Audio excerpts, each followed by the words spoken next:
All right, guys, we are back. The competitors have had their chance to prep. We're going to go ahead and jump into this. To remind you of something, if you forgot it in the last 20 seconds, the two generalizations were to name a Wizarding World film and then name a film that won the Best Picture Oscar. The two questions on deck are, what is the best Wizarding World film? And then what Best Picture Oscar-winning film least deserved the award? So with that said, we're going to jump into the first question, continuing the pattern from before. Jay, you are up first, so I will throw you the timer, and it'll start when you begin speaking. The best Wizarding World movie is by far Fantastic Beasts and Where to Find Them, because you have a movie where you know nothing about anyone involved at this point in the story, and it introduces us to a character that we don't know about and are instantly hooked with his love of the Fantastic Beasts and his journey through the American world of wizards and their backwards look on wizard-muggle relationships. It gives us one of the best depictions of friendships crossing boundaries with Newt and Jacob. Dan Fogler gives an acting class as Jacob Kowalski. You get to see a Legilimens in their natural environment. You get to see someone who isn't bound in Newt to the classifications of Auror, not looking out for what is best for wizard kind, but being that kind of Jane Goodall type character who knows that beasts have a heart and soul and wants what is best for the natural order. This is a man who knows that you can't just follow the rules. He breaks them and forms bonds. He is the first person to catch Wizard Mussolini in Grindelwald and still follows through. Harry doesn't do a damn thing in The Half-Blood Prince. He is a vessel in which we see the story play out. He is the one person who has no personage. It's the one movie where he is the most helpless, and it makes one of the least enjoyable movies in the franchise. We see him watch the manipulative person that he has grown up with die at the hands of the one person who has hated him the most. And time. All right, we're going to go over to Amaru. 1 minute on the clock. David Yates has basically taken over the Wizarding World franchise with his Dark Palette and those movies. And the one time that it actually works amazingly is the one time that you didn't think that Harry Potter could get better than Prisoner of Azkaban, but it does. And that is in Half-Blood Prince. Half-Blood Prince is everything you want in a Harry Potter film, where the director and the motif of the film actually blend perfectly, just as well as the adult notions that are getting into Harry's 6th year in this film, and as dark as this film is getting, blend perfectly well with the fact that they're still teenagers. They're still in high school. It is the perfect blend of what you got in the first two films, that's the children's films, and Prisoner of Azkaban on, as the world is getting darker and colder, but still realizing that where they are in life, lightness will still shine through the dark, and that's why Half-Blood Prince is the best Wizarding World film. And time. All right, so Fantastic Beasts versus Half-Blood Prince. We'll go back over to you, Jay. Time starts when you begin speaking. Lightness doesn't shine through. This is the one movie that kind of actually ends on an entire downer note. Fantastic Beasts and Where to Find Them, however, like I said, introduces us to a character that we have never seen before. We have only heard of in passing in one movie, and then creates an entire world around him. This is a man who is doing something that he knows he shouldn't do by trying to release Frank in the wilds of Arizona, the Thunderbird. Excuse me. But like I said, you watch Harry helplessly watch Dumbledore die. Spoilers, I'm sorry if you haven't read the books, if you haven't seen the movie. To the one person who was hated the most, and he doesn't even know the reasons why. Half-Blood Prince is the most standard filler movie in the franchise because he has no agenda throughout the film. He doesn't do anything in this movie other than follow and be the eyes of the audience. There is no actual personage behind it. He is just there as a filler for the audience. it's the one movie where you could actually remove Harry Potter and everything would still be the same. Whereas with Fantastic Beasts and Where to Find Them, you do get introduced to new beasts, you do get introduced to new characters, you do get introduced to Makusa, you get introduced to Graves, you get introduced to, like I said, Wizarding Mussolini with Grindelwald, who happens to come through and be probably one of the most manipulative individuals, but he's not manipulating somebody that he has watched grown up and has cared for. He is literally just trying to get oh my goodness. My memory does not denote the fact that this is a great movie. What's the word? Demiguise. Not the Demiguise. Trying to help here. No, Credence. Oh, Obscuro. The Obscurial, and he still shows a deference to this Obscurial. He tries to do what is best with this character. I'm sorry, my mind is shitty right now, but that shouldn't take away from the fact that my argument is solid. And Tom, I gave you a couple seconds back there. I appreciate you. To get the line out. All right, we're going to go back over to you, Rue. Time starts when you begin speaking.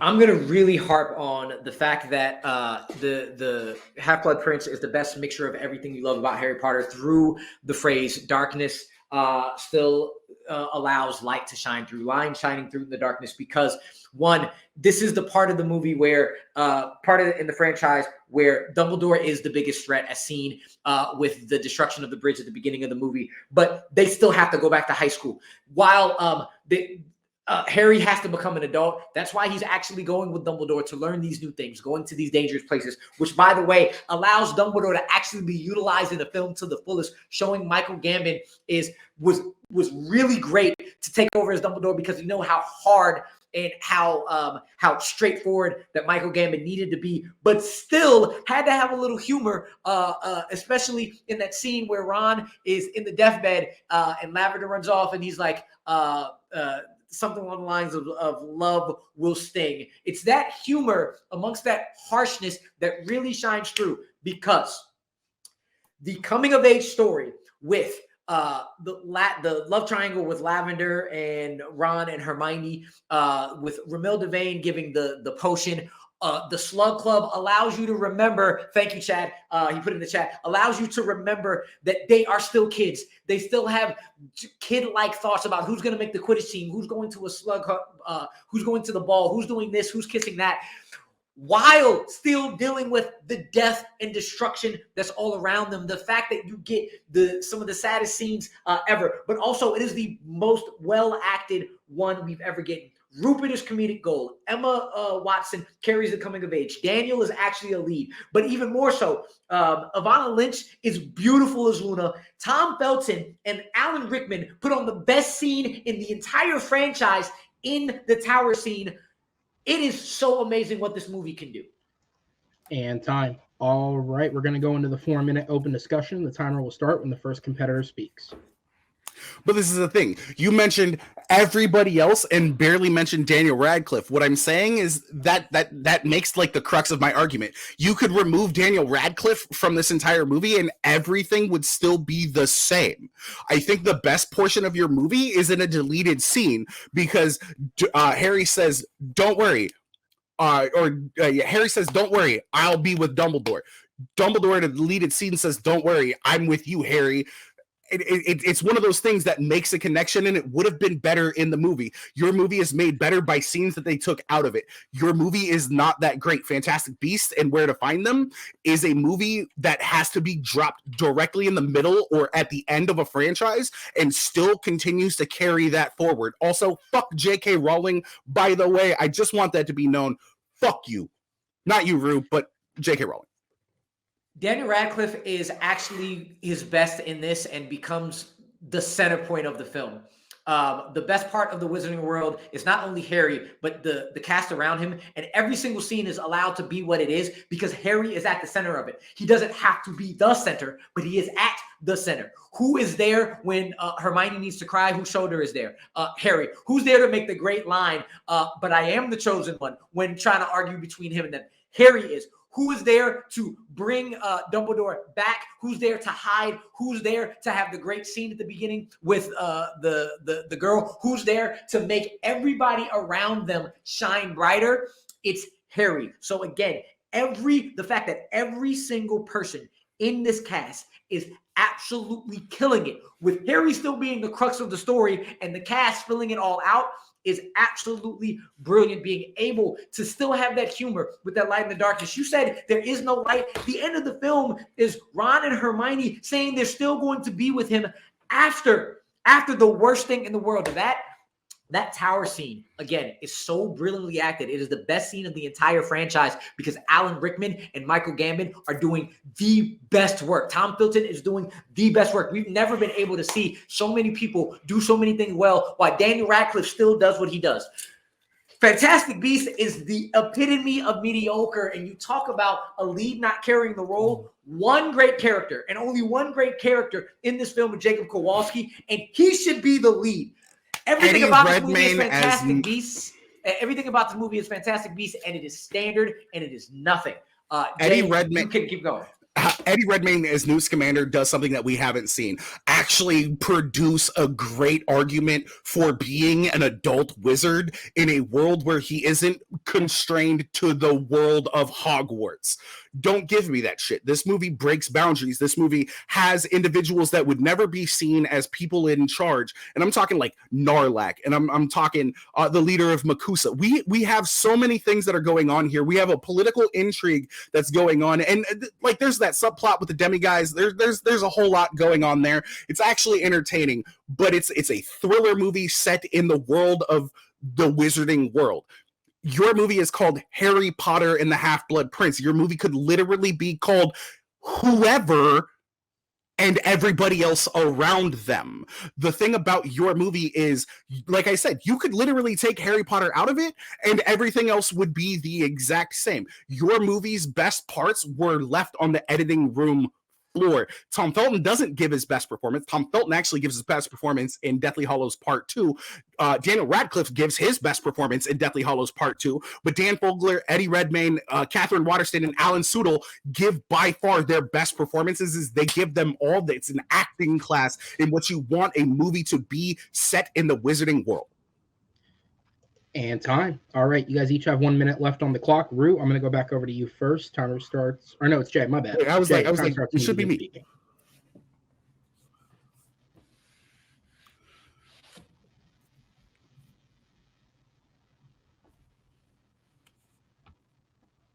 I forgot Carmen Egojo's name, and I feel really bad for that. So I want to start with that. She plays Serafina Pickery, the leader of Makusa.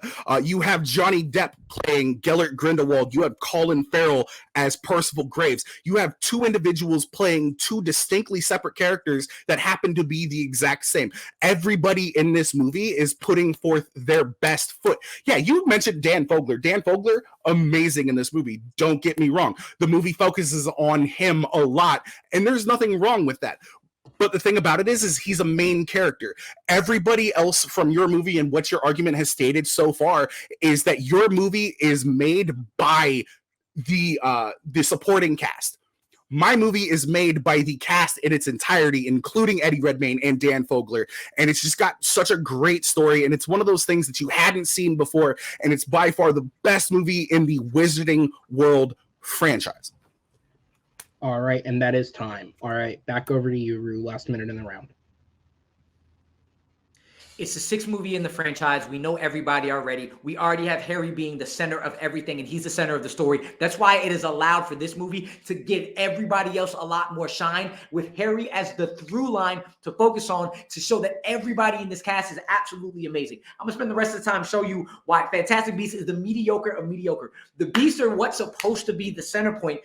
And it ends up being standard. I'm going to collect one beast. I'm going to collect another beast. I'm going to collect another beast fair. And while that's kind of sort of fun, the problem is your lead is somebody you can't connect to. You connect to the side character. But on top of that, and more importantly, you can't connect to Newt because he's kind of weird and kind of closed off. Just like every 20 minutes in this film, when we go to the politics and the family, and when we go to Credence, especially when we go to Credence and family, It is such a weird and dark and like just unforgiving tone that breaks up the beasts that are okay, that makes you say, why the hell am I with these people? Go back to the beast. Oh, wait, I can't stay with them. And time.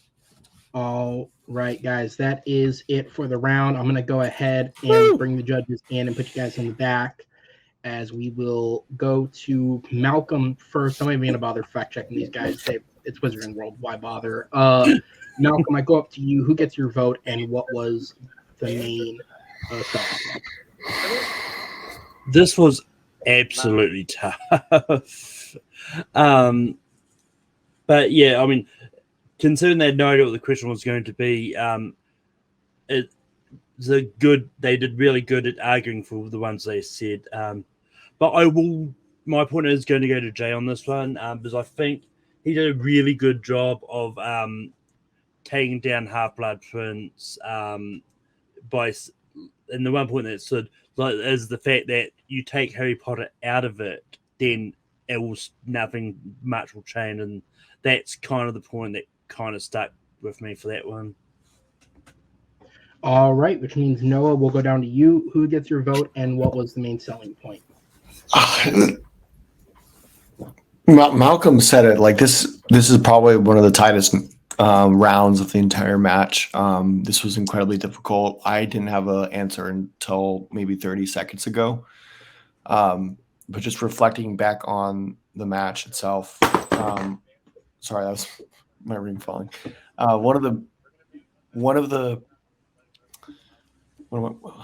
Just like Jay, I'm forgetting a word. One of the points that was made early on that I kind of forgot about until a little bit ago is Jay making the point that in the sixth movie, it doesn't really feel like there is something for him to do. There's no, I can't remember exact phrasing that he used for it, but that it really stuck with me. And I just feel like he really attacked Half-Blood Prince so really hard. But not only that, he really defended Fantastic Beasts really well. So I'm going to go Jay as well on this one. Okay. All right. Thank you, guys. I'm going to go ahead and sit you in the back, and we will jump to the second blind round question here as we pull the competitors. Hard agree, Chad. Hard agree. All right. And we will go on to the next question. Once again, it is which Best Picture Oscar-winning film is least deserving of the award? Rue, you are up first on this one, so the timer will start for you when you begin speaking.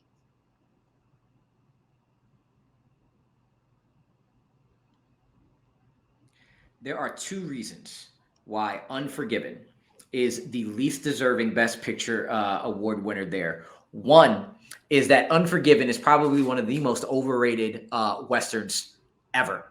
Like, ever. I have been hearing year after year that Unforgiven is a masterpiece, and it is so great, and it is just another boring ass, privileged ass, Clint Eastwood fucking film of Clint Eastwood being an old dude, being boring and dumb, and like, dude, I don't give a fuck about you at all.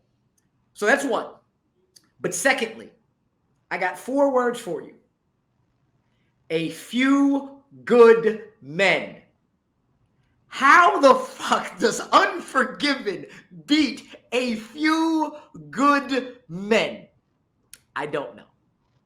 That is why it's the least deserving award of all time. Best Picture winner of all time. I'm going to concede the rest of my time. Go ahead. All right. So as the time winds down here, Jay, I'll go over to you. You can start when the timer turns over. Unforgiven was the movie in the 90s outside of Schindler's List that deserves the Oscar wins that it got. Return of the King is a good movie. It's a bit long, and Return of the King is my choice. It was up against mediocrity when it comes to winning. It's easy to win when you're up against Master and Commander, Seabiscuit, Mystic, Rigver, City of God, and The Last Samurai. It wasn't hard to see why it won, but does that mean that it was deserving of it? Absolutely not. Every single scene in this film is overly long. The dialogue is tired. It won everything that year because it was up against shitty films. That's like putting Arsenal up against a high school team, and when Arsenal wins, saying, well, they fucking bodied the competition. This isn't an argument when the only movie that deserves the win is Everything, and everything else is a fucking consolation nomination. It's disingenuous at best and fucking cruel at worst. Nothing in that movie, except for Andy Serkis, actually deserved a nomination, and he couldn't even win because it was taken from him previously. Unforgiven gives you the quintessential movie of a broken man trying to make amends. It doesn't work for him. No. Does he find salvation after his wife dies? No. It's a heartbreaking tale, but it was by far more deserving than a singular monologue from A Few Good Men or Scent of a Woman. It's leaps and bounds better than The Crying Game and Bram Stoker's Dracula. And time. All right, Rue, back over to you. Time starts when you begin speaking.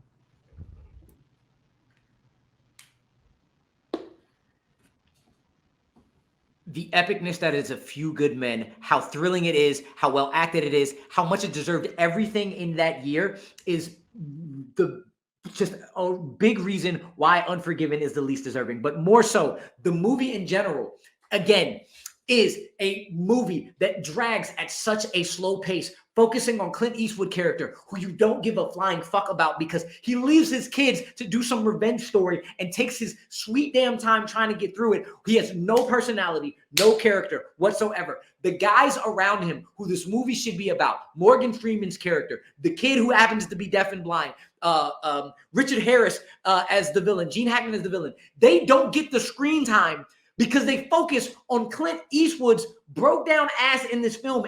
There is no type of urgency in this movie to make you excited. There is no type of connection you have to the main character. You are so disconnected to him that anything that happens to him, any tragic thing that happens to him, you're either like, I don't care, or good for fucking you because you deserve that shit.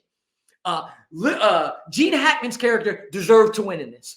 Morgan Freeman's character deserved all the shine, and they had the audacity to kill him off screen. They killed Morgan Freeman off screen. They didn't even give him the respect to actually show a worthy death.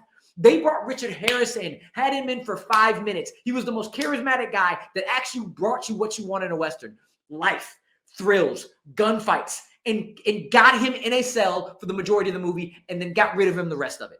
Clint Eastwood is the center point of Unforgiven and is the biggest, worst decision of any quote-unquote masterpiece that you want to talk about.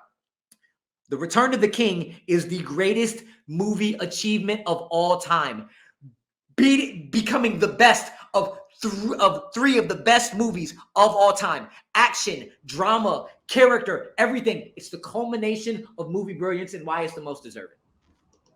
And time. All right, Jay, back over to you. 2 minutes.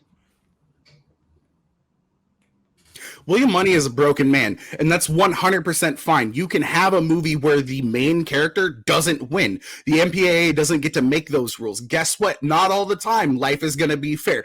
Gene Hackman as Lil Bill Daggett didn't just not have screen time. That man had screen time. He had so much screen time that he won an Oscar for his performance in this movie. I don't want to hear that. At least when it comes to that movie, you can say that it's long and drawn out. That's what Westerns are. You know what I learned from Lord of the Rings movies? That not everything needs to be a 45-minute scene. I don't need a 3-hour and 15-minute movie to tell me that they're going to destroy this ring. I get it. Does it look good? Sometimes. Does the CGI hold up? Not always. Guess what? It is the most undeserving of the film because it's up against one of the worst Oscar classes of all time. Ever since Green Book was nominated for Best Picture. Let's be real here. But that doesn't make it a good movie. The movie is fine. Yeah, I'm not saying that the movie is mediocre. I'm saying that the movie is good. But it was up against such a shitty Oscar class that of course it won. That doesn't make it deserving. That just means that it was the best movie of the year. Is that the thing? No. Because it's not a good movie. It's, like I said, it is overly long. A lot of the dialogue is drawn out. A lot of the action scenes are drawn out. The slow-mo is drawn out. What about the fucking Eagles, bro? This movie is drawn out. At least Unforgiven does the one thing I need it to do, especially with a Western. It takes its time, it spells the story out, and it gives me the story of a broken man who is searching for redemption. Will he find it? No. That's more compelling than I'm going to carry somebody up a fucking mountain and maybe drop a ring into it. But you can't even do that at the last fucking minute. At least with William Money, you get the story of a man who is trying to do something and trying to better himself, even though he can't. And at the end of the movie, you don't necessarily get that, and I'm fine with it. That's why it's the best deserving Oscar winner. All right, so we're going to go into the 4-minute open discussion. The timer will start back up when the first competitor speaks.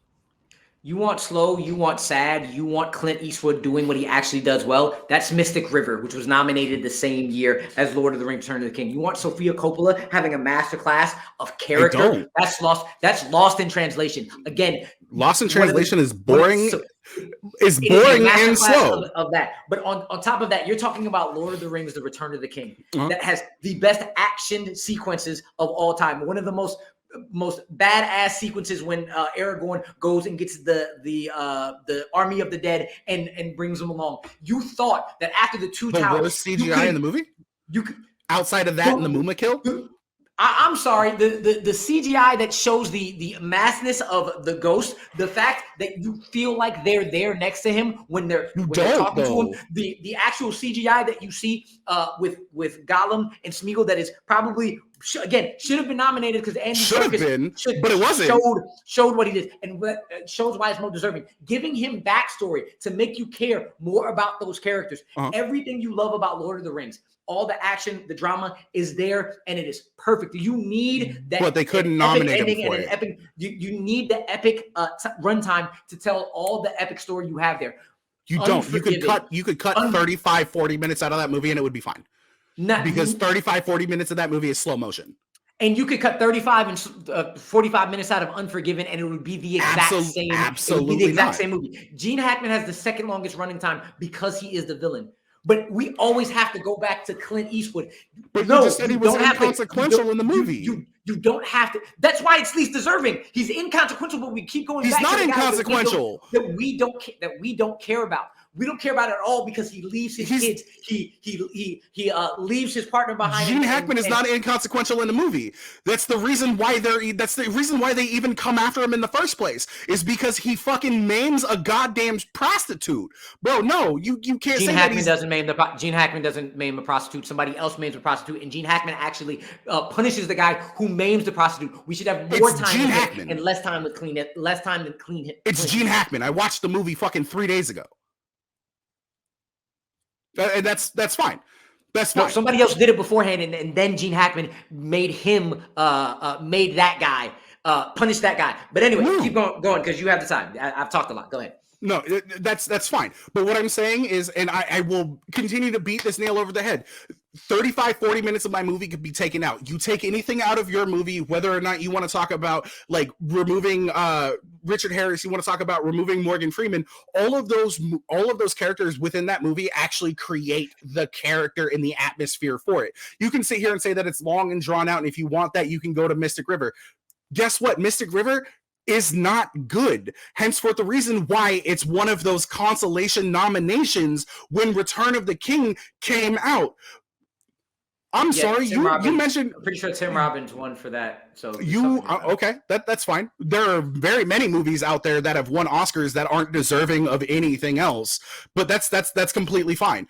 But you want to sit here and try to downplay Gene Hackman and say that Gene Hackman isn't worthy of anything. Gene Hackman. That's not what I said. I said Clint Eastwood. Clint Eastwood is not deserving of everything. Everybody else who should have gotten more time were the ones who needed that time. You literally said that Gene Hackman had the second most screen time because he's the villain. And guess what you have to do? Guess what you have to do in Westerns? You have to be able to establish that villain. It's not just hey, this is the bad guy and this is the reason why. You have to show the reasons why. And that's why he gets that time. But everybody else has their screen time. You can say that it's wrong for them to kill Morgan Freeman off screen. I will agree with you. I still think it's the most deserving Best Picture winner of that year. And time. All right, we're going to go into the closing minutes. Amaru, you are up first. Time starts when you begin speaking.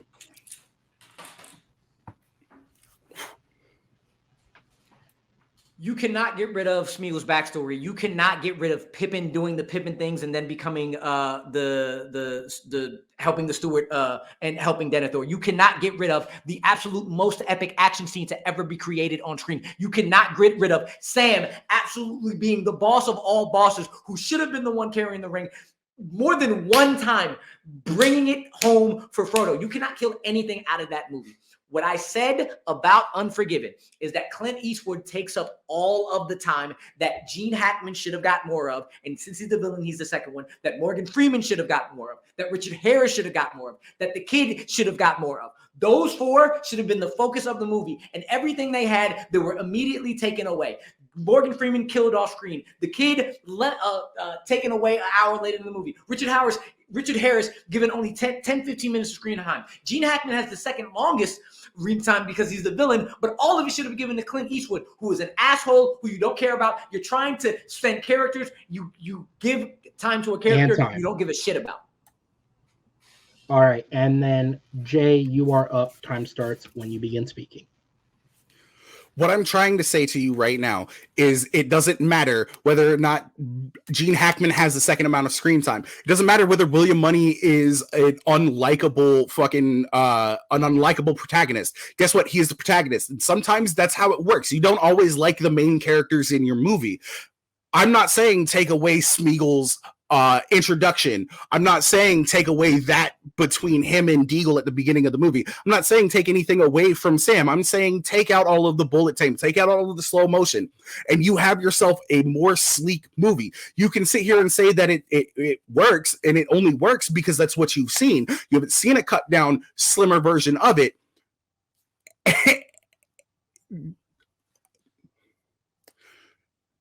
Unforgiven is the best picture Oscar winner that was most deserving in its year. The only reason that Lord of the Rings won is because it was up against mediocrity at all points in time. Okay, that is time. I'm going to go ahead and put you guys in the back. Unfortunately, connected to recording circumstances, we have lost Malcolm. But I was taking notes and paying extra attention during the round to sub in for a vote if absolutely needed. But with that said, Noah, we will go to you first. Who gets your vote, and what was the main selling point of the round? And you are still muted, just in case. I don't even know where to start, gentlemen. Wherever this goes, phenomenal round, phenomenal match. This has been incredibly difficult. Wow, I think I've got to go Amaru on this one. He was really able to sell me, and he really mentioned why nothing should be cut out of return for me, even though that Jay responded to that. I felt like his point stuck a little harder for me, and just the way he was hammering home about Unforgiven and deaths being off screen, important characters getting shafted off screen and stuff like that, and how you have this unlikable protagonist. Amaru really won it for me, but that was incredibly hard and challenging to pick a winner for that match. All right, so the first vote does go to Rue. Chad, I go to you. Who gets your vote, and what was the main selling point? I nearly mirror everything Noah said just about the match in general, the level of these two competitors and the evenness of their arguments. Like they really attacked each other's or their own films and like praised the other films and stuff like that. What sold me, and I am going to split it here, I'm going Jay. The reason why is because, I heard everything Amaru was saying, but I just thought that, Jay countered it really well just by saying that everything that he's saying works in like a Western, like a slow Western, and that doesn't make it, not Oscar worthy. And it, was up against, all that argument worked for me. But then when he was talking about Lord of the Rings and he was saying that you can cut out a lot of that stuff, even though Amaru did say, don't cut out that, don't cut out that. But he was like talking about you could like really sharpen this film up. We know he's going to get the ring to Mordor. We don't need all this extra stuff. Really worked for me. And, and then when the nail in the coffin there was basically him saying that it only won, even though I don't agree with this, it only won because it was up against other films that weren't that good, that really had no competition. So I went Jay. Okay. All right. Which means it does come to me. I 100% echo the sentiments of both of these guys. I think both of you did an incredible job with the actual back and forth. And again, considering the fact that this was more off the cuff than even the earlier rounds may have been, you guys did a great job of tearing down the films and then building up the other person's film. Again, I can't commend that enough. What broke the straw for me personally, and it's why to not kind of hold on the edge, I am going to give the point to Amaru, is I think that he was able to sort of counter pretty much all of Jay's, like, this is what you could take out of the film to shorten it down. I think Amaru's arguments against that worked for me. And so when you take that out of the context, Jay's argument that was left was it was just the best of the mediocre set of films that were nominated that year. And while obviously that's a contestable point, and again, this is all off the cuff, so it's splitting hair decision, I don't think there was enough detail about the films, some of which were only mentioned offhand once, as to why it was both better than them, but also mediocre. And again, it's a tough hair to split. It's a really harsh way to make a decision. But I think overall, since those were the two big things he had, Rue countered most of it for me and defended his own well enough to take the point. So with that said, I'm going to go ahead and put you guys in the back, and I will go ahead and bring the competitors back in as we will move on to the speed round. Move into the speed round, sudden death here. How does the speed round work? So these are questions. It's going to be a best 2 of 3 in order to win. So as we said, from this point, the competitor will have to pick up 5 points because it is sudden death. So we will jump into that. The way that it works is the first 2 questions the competitors have had a chance to prep. The third one they will have to answer blindly, but it will not be a trick question. They will get the question, they will answer, they will debate. With that said, the opening will still be 1 minute. It will then be followed by a 90-second period of response rebuttal, which will then be followed by 30 seconds to close. Following that, we will bring the judges in from off screen, at which point they will make their decision. And the judges have been instructed they will only deliver their decision. They will not be giving any deliberation, so as to keep this round at about the length of a normal Battleground round. With all that said, guys, I'm just at the 90 minutes, not open debate. It's our own just rebuttal on our own, right? Right, rebuttal. There is no open debate. 90 second, not 90 minute. 90 second. Yo, if it's 90 minutes, let's go, Rue. Let's go ahead and just break down the entire movie. We're going to do a watch along, mystery science theater style. So MST3K. All right, so we're going to go ahead and get into the first question, which is, so funny enough, both of these questions I wrote at a time you when this match wrote was them. supposed to upload. Both of these questions I wrote at a time when this match was supposed to upload a couple weeks ago, and then delays related to the previous match connected to this caused the push of this match in order to try and fit everything in. But I kept the questions because I thought they were fun. So in honor of Cocaine Bear, which as of recording still hasn't come out, but as of upload came out a couple of weeks ago and probably failed at the box office, which comedy movie has the most insane premise or concept? And again, I want to stress with this one as well, we are talking about the premise and concept of the film. While quality may be mentioned, it is not the main decision factor. The final film is what it is. We are talking about the concept. Yes. Can I ask a question? This is not the Bernie Mac, Samuel L. Jackson. This is the 1986 Michael C. Hall, yes? Yes. Okay. I just want to make sure. Sorry. You can go ahead and cut that if you need. No, it's fine. I wonder if anybody will get there beforehand. With that said, continuing, Jay, you are up first for this one. So I'll go ahead and throw you the timer. Your opening minute starts when you begin speaking.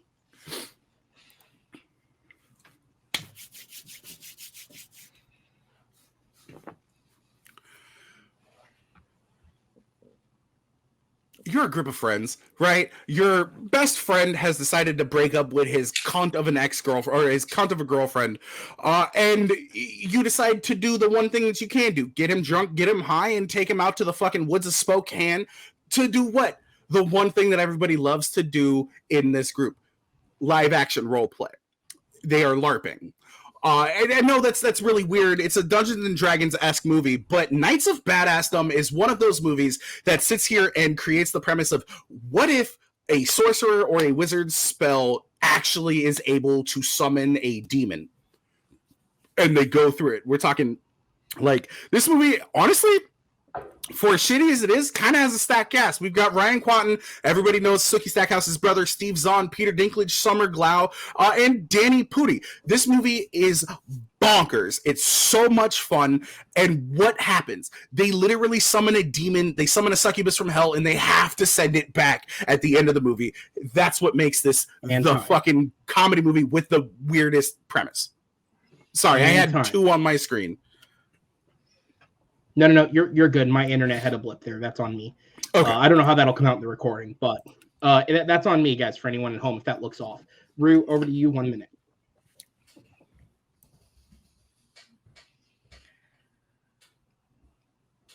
America is a fucking wild place. It's wild as hell. But even as wild as America is, it is absolutely insane that in 1986 America, we are going to take a privileged white man, we're going to put him in blackface, and we're going to use that blackface to get him accepted into a college that he didn't get accepted to as a privileged white man. And we are going to accept that he is a black man. We are going to have him date a black woman. We're going to have him do everything that he can as a white dude in blackface and say that's okay.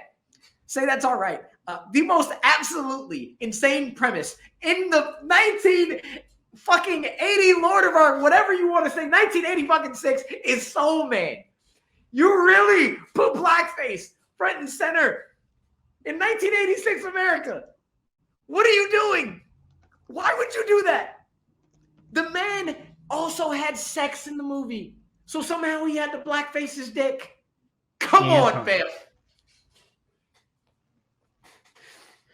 All right, Jay, back over to you. You have 90 seconds.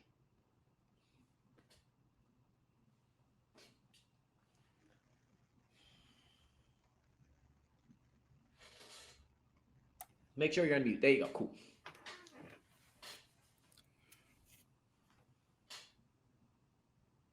He learns his lesson at the end of that movie, by the way. Also, blackface, 1986 movies, never going to be able to be fucking made again. 2013's Knights of Badassdom is one of those movies that hasn't been seen, but has the most insane premise. It's a group of friends who get together and literally just imagine that all of this shit could possibly happen. This is what happens when it literally manifests in real life. So that's really what we're going with. If we're going with an insane premise, a white dude putting on blackface, I mean, Al Jolson, we've seen it. It's happened before. It's not that out there. What is that out there is summoning a succubus from the depths of hell with the Enochian language, and then having to have a whole bunch of LARPers go through and actually try to fight him and defeat him with the power of music. This is a Jack Black fucking music video, if there ever was a Jack Black music video, but they turned it into a 90-minute movie full of fucking suspense, full of horror, full of fucking comedy. And it's the one time that I think I've ever seen Peter Dinklage not use an English accent and not be just like an elf. It's the one time that you see everybody here just enjoying their time, but it being the craziest movie that you have ever seen, because it's the craziest premise that you've ever seen. It's a group of friends going into the woods and having to fight an actual demon versus a movie where the guy's in blackface and he learns his lesson at the end of the movie. And time. All right, Rue, back over to you. Of course it isn't being remade. That's why it's so because it's so insane. But however, we've seen blackface in Forgiveness. Sure, maybe we haven't. But the fact that we actually are going to allow other black people to believe a dude in blackface in a college, we're going to say it's okay to write a movie how a white dude couldn't get into college, so we became black to get in, is something we want to watch. We want to say that all these intelligent college students can see this dude and say, yeah, this dude's black. Can have sex with this dude and say, yes, that's black. All of that, and actually be acceptable. One, that he got in. Two, that they let him stay. Three, that they thought he was black. And four, that they even were going to allow him to learn the lesson. Absolutely insane. Now, these movies I'm going to bring up are not the exact same premises as Night of Badassdom, but I mean, they had the same feeling. Trying to help your friend out with a dicky girlfriend, saving Silverman. Live action role playing, role models. Summoning demons or summoning things after a demon has come by. Psycho Gorman. Battling with music, Tenacious D. Every single concept in your film has been done again in some other way, shape, or form. Maybe not the exact same thing, but the same idea, the same kind of feeling, which means it's not that insane. People actually like it. Mine's is absolutely fucking ridiculous. And it also backs up why America is an absolutely insane country. And Well, I would say school shootings is why America's an absolutely insane country, but go off. Weird flex, but okay. I'm only hearing facts here. Jay, you got 30 seconds left on the clock. Time starts when you begin speaking.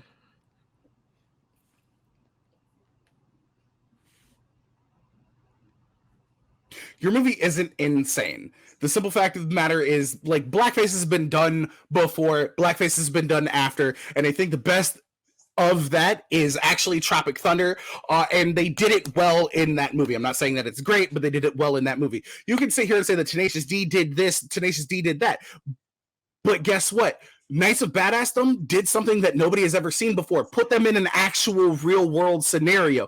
Not just LARPing, but actually having to battle against the demon. That's what makes this the most insane premise. They are unprepared to fight this demon. That's why it's insane. Okay, Rue, back over to you. The fact that in 1986, we're going to believe that people are actually going to believe this man is a black man when you've seen his face, when you've seen his hair, when you've seen his entire body, and actually move forward with that premise in 1980s America that has already been through civil rights and greenlighted, that's the insane portion of it. Tropic Thunder, everybody knew he was doing blackface for a reason. They didn't believe he was a black man. Everything that your movie did that was insane was done again, meaning it's not that insane, meaning it's actually kind of cool. It's not something out there that can't be repeated as seen in multiple movies. And time. All right, guys, I'm going to go ahead and bring the judges in. And as a reminder, judges, we're just giving our deliberation so we can move on. With that said, Chad. Rue. Noah. You're muted. Oh my God. I'm such a dumbass. Jay. I'm going to go through. So we will go ahead and go on to the next question, judges. Thank you, guys. Question number 2 in the speed round. Again, because this match was supposed to come out a couple weeks ago, so this is all non-relevant. In honor of the film The Jesus Revolution, yes, that's a real thing. What is the best faith-based film of all time? Now, I have to say, when I wrote this question, I was hoping to God somebody picked a Pureflix movie, but instead they found 2 good movies. So, competitors, thank you. You beat the question. With that said, though, the timer is on screen. Rue, you are up first this time, so the timer will start when you begin speaking. Here's the deal. It's the 10 Commandments. Plain and simple. It's the 10 Commandments. The story of Moses is not only a heartfelt and great story from the Bible, but it's a great story for any type of movie, period. The acting is amazing. The storytelling is amazing. It is long and it doesn't feel long. It is an event movie. It becomes an event movie because it is an event thing that happened. And in every aspect of it it's given the time to go through the atrocities that happen. It's given the time to build up Moses' character and his connection to Ramses. It's given the time to then have him go through the banishment. Then it's given the time to allow him to make the connection with God. Then given the time to come back and show that you still have that connection, but you got to do what you got to do to let his people go. The story of Moses is the answer, and the 10 Commandments is the version of the story of Moses that is the answer to the best faith-based movie of all time. Okay. Jay, over to you.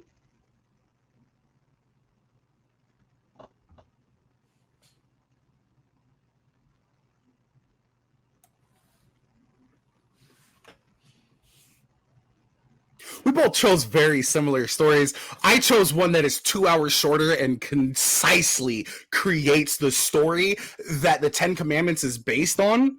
The Prince of Egypt is the best faith-based movie of all time. Why? Because it is accessible to both adults. It is accessible to both children. And guess what? It's not 3 hours and 40 minutes long. It's 90 minutes long. It's got a fucking banger of a cast from Val Kilmer, Ralph Fiennes, Steve Martin, Sandra Bullock, Martin Short, Patrick Stewart, and Jeff fucking Goldblum. Everybody in this movie knocks it out of the park, and they are able to describe and entail the story of Moses and his bringing up as a son of the Egyptian pharaohs, and then finding out that he is a Hebrew, and then finding out that they need to create this exodus flawlessly, and they do it in such a short amount of time. They don't waste anything in this movie. Even all of the songs in this movie fucking slap. This is the best faith-based movie of all time because it's concise, it's short, it's to the point, but it still gets the message across. All right. Nobody wants torch or porn, Noah. The opening. Okay, we'll be back over to you. 90 seconds on the clock when ready. There was not one word that Jay said that was false. The Prince of Egypt is a banger. The Prince of Egypt is absolutely great because of the story that is based off of. The fact that it is giving you a movie that is accessible to children and has a whole bunch of great music. I see no lies. So since we picked the same movie, and since we know they're both great, we have to go to objectively what is the better movie.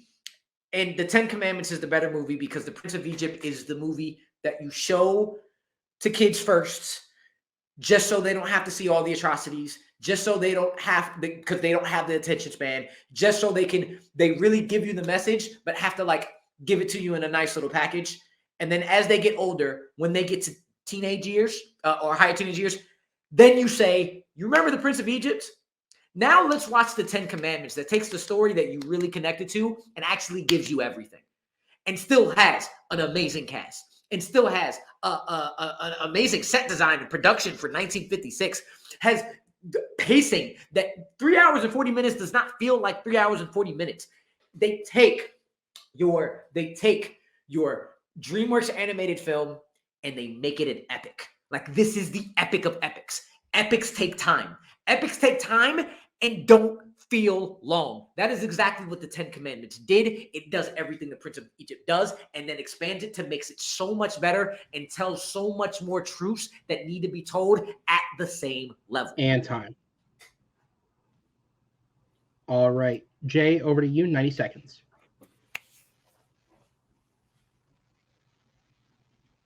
If I'm going to choose a movie based on faith, and especially like the Jewish faith, I'm going to choose a movie that actually has people who follow the Jewish faith. Charlton Heston, Yul Brynner, Ann Baxter, Edward G. Robinson, and Yvonne DiCarlo do not. These are individuals who just happen to be big at that point in time. You want to sit here and say that the Ten Commandments is the movie that you show people after you show them the Prince of Egypt?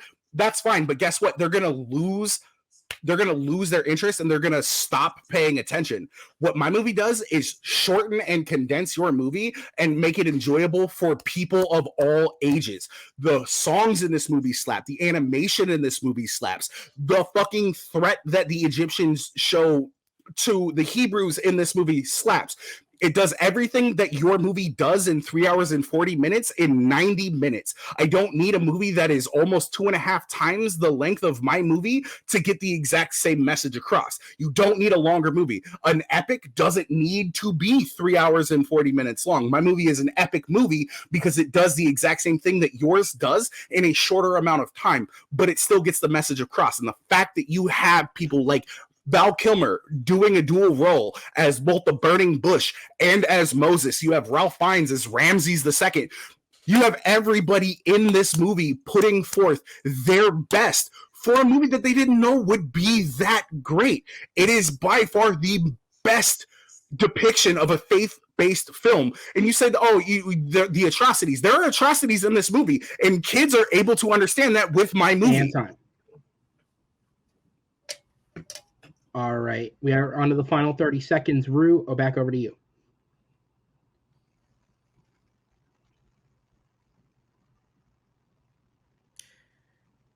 If if you want to bring up the non-Jew argument, I'm going to bring up the fact that every single black person in Egypt, in Prince of Egypt, is depicted by the whitest of white people. I don't think those arguments hold water because of that cancels each other out. Secondly, yes, Prince of Egypt is 90 seconds. It's accessible for all ages, but it doesn't tell truths.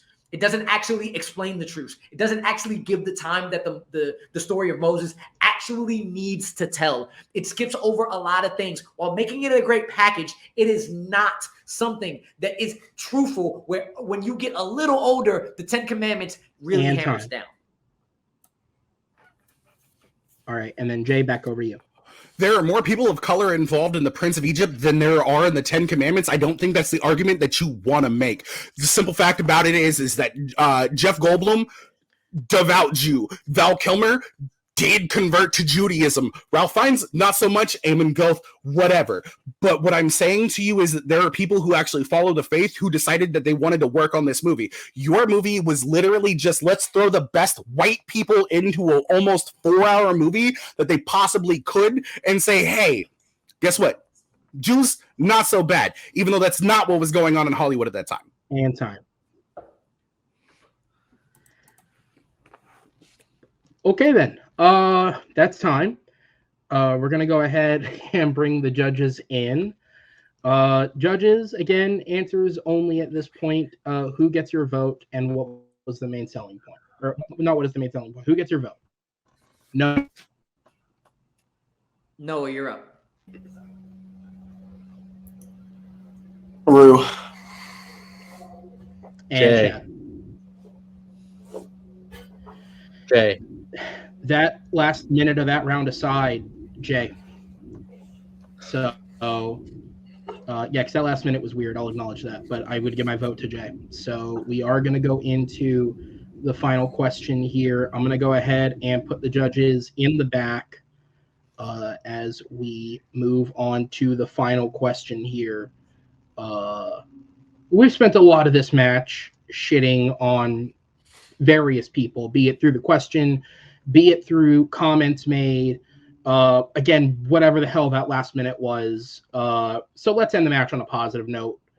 Let's praise some people. The final question that you guys will answer here, and remember, first person to answer will go first, is what is the best Coen Brothers film of all time? Oh, brother, where art thou?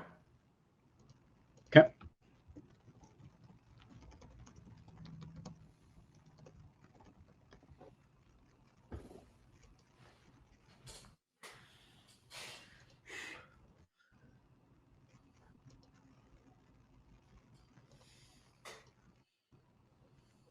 God damn it, that's a good answer. And again, well, we have Fuck you. I do want to apologize to both the competitors and the people at home. My internet has decided to start blipping here in this final round. I hope this is coming through cleaner on the stream than it is for me. And again, any timer flails that may appear for them, it's not them, it's me in the recording right now. Which is why, like, I stutter a little bit. I'm like, ugh. Do I keep going? I'm going to keep going. You're good. Oh. Tech is a bitch. If only we had the money to just fly everybody to one location. God damn it, sir.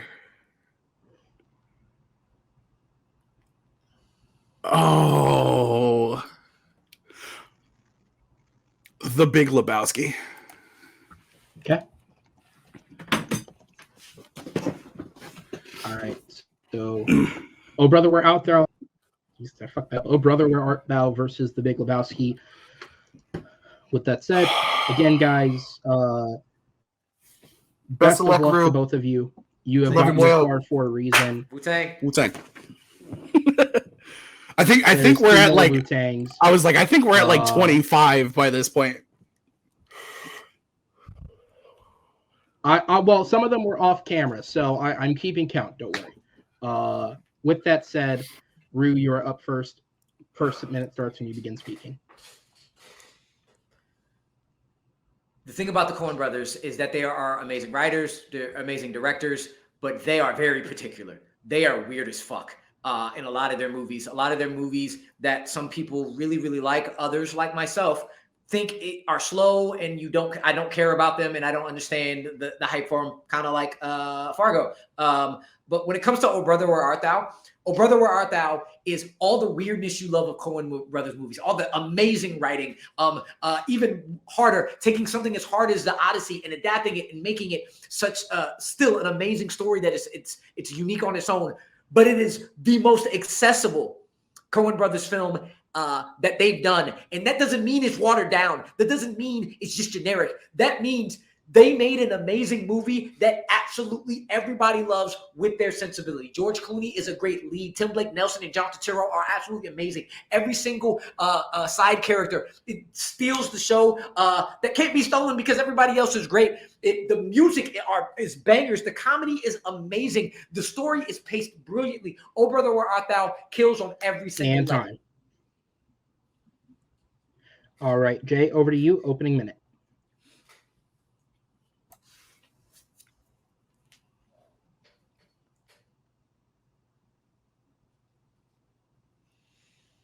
There's not a single wasted minute of screen time for anybody involved in The Big Lebowski, from Jeff Bridges to Steve Buscemi to Julianne Moore, John Turturro as Jesus, Sam Elliott as the stranger, who is also our narrator but interacts as essentially the voice of God in this movie. What my opponent has done is they've chosen a Coen Brothers movie that had to compress 24 books down into one thing, so you only get the basis of it. What you have with The Big Lebowski is an original story, and it is one of the most entertaining things that Jeff Bridges, the Coen Brothers, and John Goodman have ever done. This movie has intrigue. This movie has suspicion. This movie has suspense. It has comedy. Honestly, I'm not gonna lie, fucking fascist. Anytime anybody throws something at me is one of the things that I say in my life. The Soggy Bottom Boys, nobody fucking remembers them. This is the one forgettable movie that the Coen Brothers have ever done. When you ask somebody what the best Coen Brothers movie is, nobody says Oh Brother, Where Art Thou? 9 times out of 10, they say The Big Lebowski because it's correct. All right, Ruth, back over to you. 90 seconds. I am a man. Finish the song. You know the song because the Soggy Bottom Boys are absolutely incredible. George Clooney being able to lip sync that to a T is absolutely incredible. Everything about this movie is great. You just talked about in the last argument, compressing it down to make it accessible for everybody. That's what the Coen Brothers do here, and they don't skip a beat. They don't miss anything that's important. You have great central trio of characters. You have amazing side characters, from Tommy at the Crossroads to Babyface Nelson, going from his sadness to his happiness, the manic depression. Stephen Root as the blind guy. The competing politicians are absolutely hilarious, but you also connect to the sadness that you have in Tommy. You connect to the sadness in Babyface. You connect to the wanting George Clooney to get his family back. The wasted minutes in Big Lebowski, Julianne Moore flying around naked. Why? What the fuck was that for? The German fascists. That's the weirdness that not everybody can connect to. And you're like, okay, maybe. Until the very same scene, the best movie in the entire, the best character in the entire movie, and Steve Buscemi dies. Are you fucking kidding me? You already have a little bit of trouble connecting to some people in it, but you're okay with it because Steve Buscemi is just getting shit on and you love it. And then all of a sudden, weird fascist dudes kill him. Fuck you, Coen Brothers. Fuck Lebowski. I don't care about this movie anymore. Fuck everything that they did in it. All right, Jay, back over to you. These men are nihilists, Amaru. That means they're cowards. They're not fucking fascists. There's a difference. And at the exact same point in time, let's be real here. I would rather have a Coen Brothers story that is connected instead of them cherry picking some of the best tales from the Odyssey, because they don't do the best tales from the Odyssey. They don't do the Daughters of Zeus. They don't do Helen of Troy. They don't even do The Odyssey Begins well. This movie is a jumble of everything it is that they want. At least The Big Lebowski does the one thing that I needed to do: be a coherent story. What's happening? There's a guy named Lebowski. There's another guy named Lebowski. And that's where the fucking damage comes in. This movie has some of the most memorable lines of all time. Hell, do you need a toe? I can get you a toe. I can get you a toe with green, with seafoam green nail polish on it by 2 p.m. today. My friends didn't die face down on the hills of Quezon. Walter, by far one of the funniest people. Donnie, the sad sack who ends up happening to die. It's sad, but guess what? That's what happens in real life. And that's what would have happened to everybody in your movie had it been an actual thing. What makes The Big Lebowski the best movie is that it takes a private investigative thriller, brings an everyman into it, and then creates a story around that. And it creates not only a funny story, also you got to be able to create this air of mystery when it comes to creating characters. So that's where your Julianne Moore comes in. Also, Logjam and by far probably the funniest porn name that you could ever come up with in the 90s for a porno. All right, 30 seconds left on the clock for each competitor. Rue, you are up first. Time starts when you begin speaking.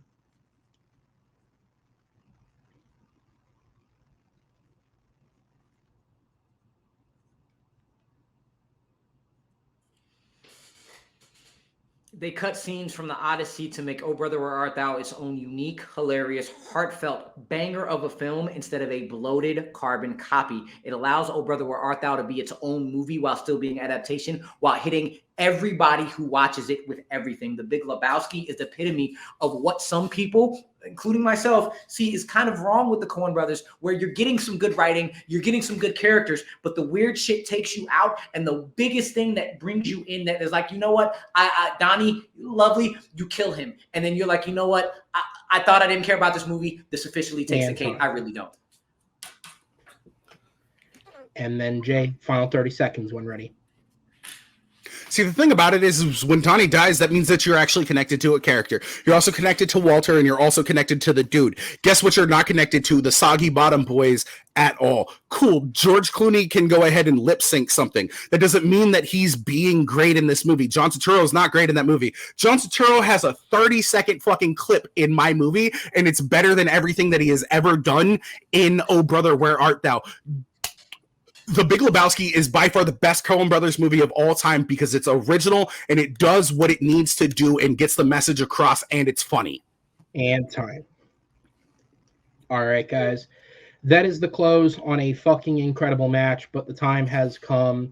Again, because, you know, delays and things happen behind the scenes, we've done a switch. Chad unfortunately had to leave us, but Will came in mid-last question. So he is here to deliver one deliberation. Will, again, giving only your opinion on your vote, anything else. Who gets your vote? Rue. And Noah. And once again, my friend, it is up to you because I'm going Jay.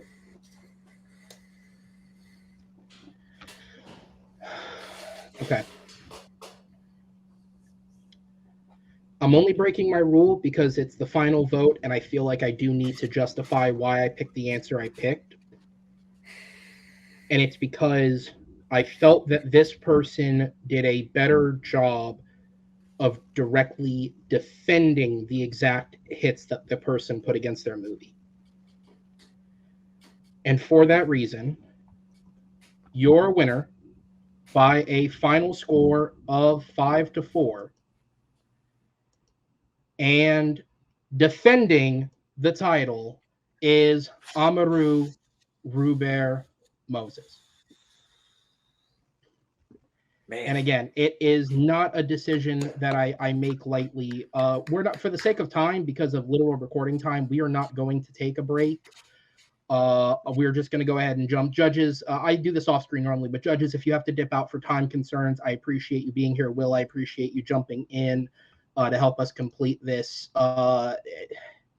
Yeah, it's a tough decision to make, but I felt like on that final question, at least, Rue, you directly hit a little more against the direct attacks that Jay made on the movie, which is why I would give the point to you.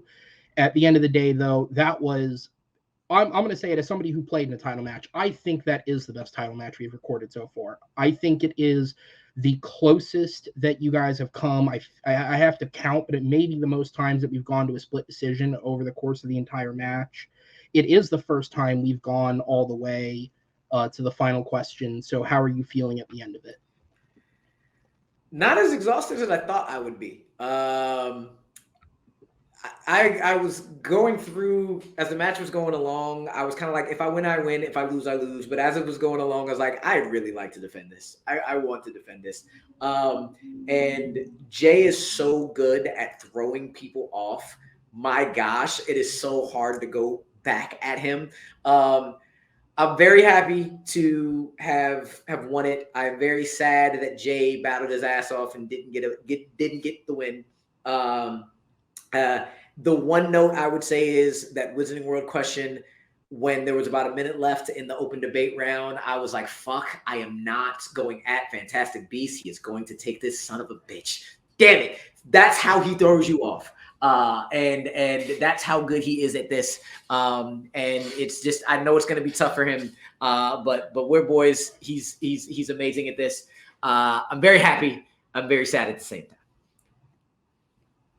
Yeah, it's always tough when you play somebody who you know really well and you have that relationship with to like take the win or take the loss. But both, one feels good, but both kind of suck at the same time. So I totally understand it. So you are going to get a little bit of a break, obviously. We're not going to we're not putting you up next week. But next week we do have the next number one contenders match happening, meaning very soon you will know immediately who your next opponent is. And it is either going to be a rematch against Henry Sanchez, who, again, for anyone who missed it earlier, does get a number one contenders match as his first match back because of 2 title defenses, or it'll be Pez Howell, who's earned his way here through the tournament and then defeating Will Cohen to make it into that match. Do you have a preference, and what are your thoughts on that? I do. I want Pez. I saw no shade to Henry at all. Just one new competitor. But secondly, I saw Pez and Chad's match, that really great match, first match that they had. And I was like, these guys are good, but I can beat the both of them. And I want the opportunity to try. So I would like to back that up. I would love to face Henry again, because I would love to beat him again. It'll be just as close as the last one. Anytime me, Henry, and Jay in any combination, it's the closest shit ever. Like in that match with Henry, I kind of thought there were some ones that I won that I didn't. In this one with Jay, there was not a round that I thought I won. Maybe one. After that, there was like, I have no idea who this could go either direction. But mainly because new competitor, want to try out, see how it goes against a new person. I'd want Pez. Absolutely. All right. Well, Rue, it's a tough one, but it is a tough congratulations on the defense there. And you want to throw out one more for the camera? Wu-Tang. Right. And with that, we hit 20, which my guess was correct. Thank you, sir. Congratulations, and we will see you in the future. I don't know what to say. I don't like being put in the position of having to pick a winner, but if somebody has to do it, I would rather it be me than assigning any other random judge in this scenario. You were fucking incredible. Again, there's nothing I can say that's gonna. You're muted, by the way. I don't know if that's intentional. No, I wasn't. I didn't win. That's not incredible. So I view is just overall, how do you feel that you two kind of faced off against each other? Well, I knew Rue was going to take me to the limit. That's what it comes down to. When he won the first 2, I was a little worried. When I won the next 2, I didn't have a problem with it. The speed rounds, the blind rounds, whatever you want to call it, I thought I had it. I honestly, legit thought that I created a better defense against, like, a better defense for the Big Lebowski than he did for Oh Brother, Where Art Thou? And you know, we can let the audience decide on that one. We let the judges decide on everything, but it seems like the judges don't take everything into consideration and then decide that they're going to take certain things that weren't actually mentioned into consideration sometimes. I don't like that. It sucks. Congratulations to Rue. I love Rue. Wu-Tang 21. You know what it is. Congratulations to him.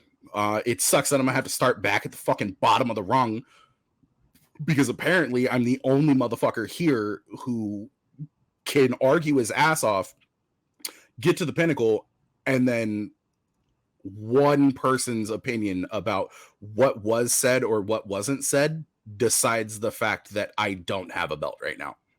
And that one hurts my heart. And that one hurts a little bit. Yeah, there's nothing I can say to defend it. It's an inherent part of it. Again, there's a point into the show's history where only one judge made the universal decision. Obviously, tonight was a little bit of a with the time run and all that, switching out judges as whatever. But at Also, the end of the day, shenanigans. We had to switch judges. Shenanigans. I'm pretty sure I would have won had we had our original line of judges. No bullshit. Let's run this shit back. If you want to claim that, that's absolutely yours to claim. Look, you're 6-3 with one knockout. Obviously, you'll have to win a couple to put yourself back in here, but that's not to say you start back at the bottom, because you're certainly still high up the ranks. You are an incredible debater. At the end of the day, no matter what the loss is tonight, you have defeated some of the best players in this league.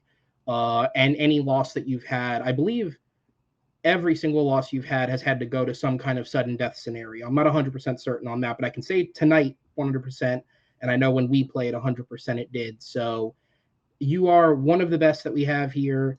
It's a tough one to take, and I totally understand it. But I do hope that we have you back in the future, and I appreciate everything that you've done thus far, sir. So till the next time, have a great night, as I'll go ahead and sit you in the bat. Oh, was there one more? Wu-Tang. There Congrats. All right, guys. Love you, baby. So that will, the most important thing about tonight's match truly is the Wu-Tang counter. That will put us at 22 Wu-Tangs on screen. That is not counting the Wu-Tangs that were said off camera, which technically got edited out, or the W symbols that had no words with them. I probably should have counted those as well. But we had a solid number of Wu-Tangs, and we had, again, I will say it, as somebody who's played in a title match, this is probably the best title match we have had so far. Bar for bar, these two were tit for tat the entire time, getting points off each other, getting votes off each other, the way they debated in the actual round. I think the fact that these two know each other so well, maybe the best out of any of the competitors who have played each other in a title match, know each other, certainly leans into that. This is one of the best matches, bar none, that we've done all time. And again, there's nothing you can say to make a person who's made it this far and not one feel better, but I certainly hope there's at least a level of pride taken in the performance that was put in by both these competitors tonight. And obviously we know Rue will be back to defend the title again, but I have no doubt in my mind that Jay will be here at some point in the near future, potentially before the end of the year, because at the end of the day, the man did win a tournament and he made it to this title match and put on the performance of a life.